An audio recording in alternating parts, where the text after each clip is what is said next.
McDSP, a plugin company so old we actually have plugins that have been in use for over a decade.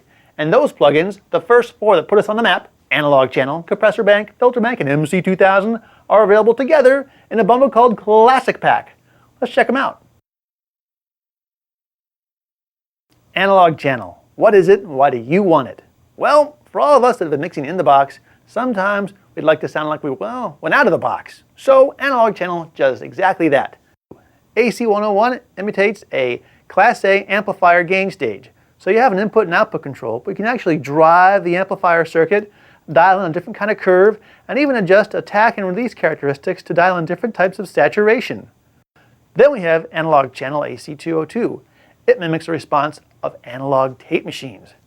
Like a real tape machine, it'll give you playback head speeds, different types of tapes you can pop into it. You can overbias it or underbias it.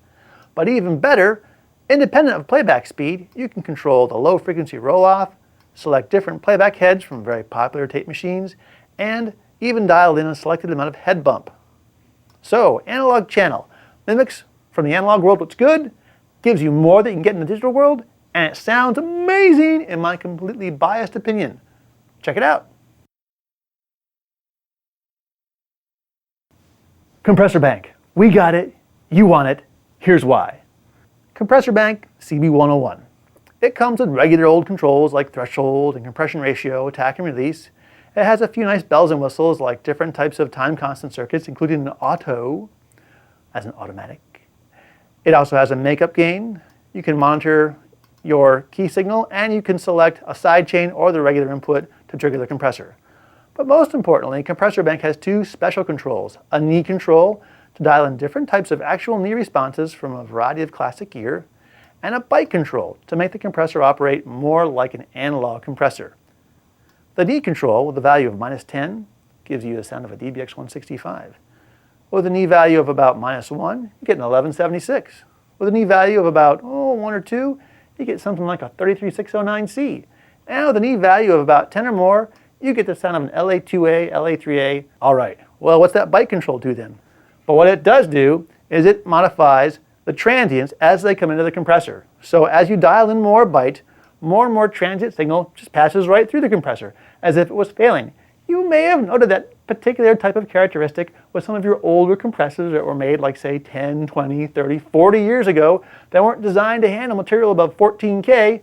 Well, with the bite control dialed up to a value of 5, 6, 7, or 8, that's the kind of response you're getting. So, Compressor Bank CB101.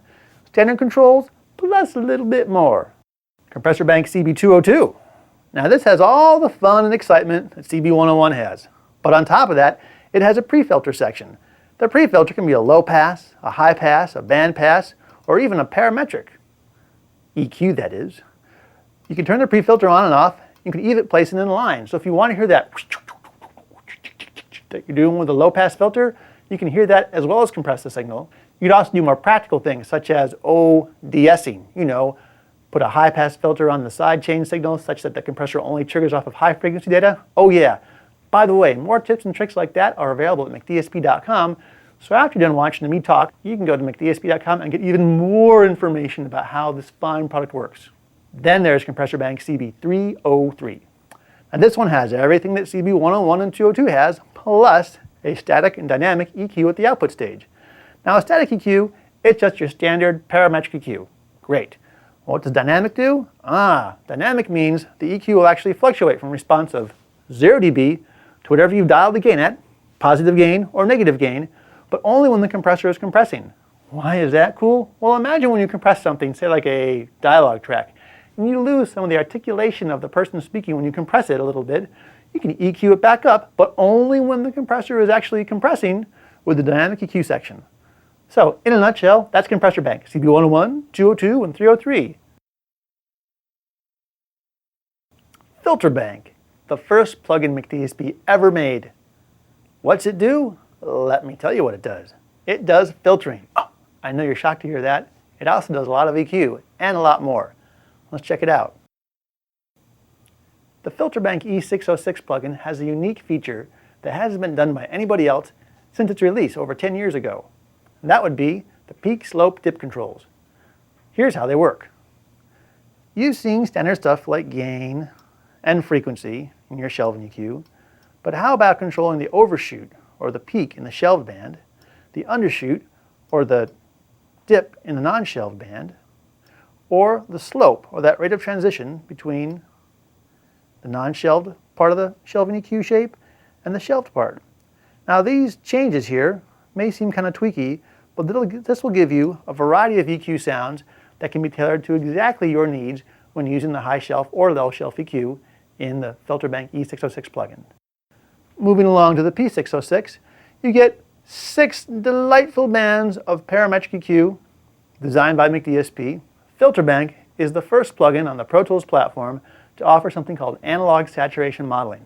That's where, instead of clipping digitally, you actually save some of that signal energy and feed it back into the audio path and create, shockingly, a response that's more analog-like.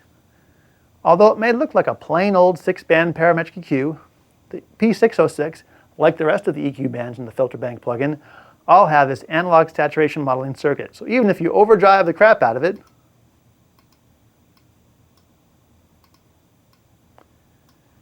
you will get distortion, but it'll sound a lot more like analog distortion and a lot less like digital distortion. F202 is a filter configuration in Filter Bank. It has a high-pass and low-pass filter that are configurable in various slopes, 6, 12, 18, and 24 dB per octave. But best of all, it has a resonant peak control, so you can actually make the filter overshoot and give you that crazy synthesizer-like sound. Or for more practical matters, do things like this. Suppose you have some noise you want to filter out, and you've used the high-pass and low-pass filters to get rid of some of that. But then you think, you know what? I don't want to make it sound as if I filtered it too much. With a little bit of resonant peak, you can trick the ear into thinking with this little bit of EQ boost here that nothing is being taken away here and nothing's being taken away there. Possibly. Or, as another example, say you want to make your spaceship sound like it has a lot of low end without putting a lot of mud in your mix. Try some crazy resonant high-pass filter around 30 or 40 hertz. You'll get the signal boost you want in the low frequency spectrum, but you'll also filter out all the crap you otherwise would have been turning up with a standard EQ like a shelving EQ or a parametric. Well, that's the F202, one of 3 plugins in Filter Bank. Multiband compression. Now why would you want to do that? Well, here's a good example. Suppose you have a singer. When the singer sings quietly, they have one type of frequency response. But when they start to sing loud, that nasally voice they have, or that other type of voice they have, when they get louder, well, it has a different type of frequency response. And a single broadband compressor can't handle that kind of a signal. Enter the multiband, like the MC2000. Convenient, huh? Well, the MC2000 has adjustable crossover points.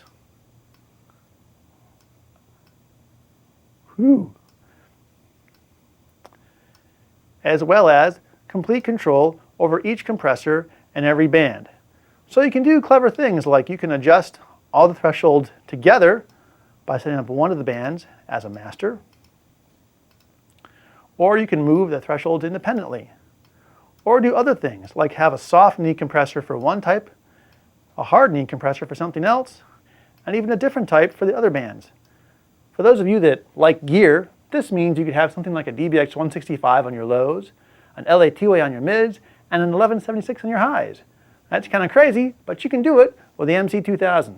It comes with a variety of presets, like all the other plugins in the Classic Pack collection, to get you started and on your way.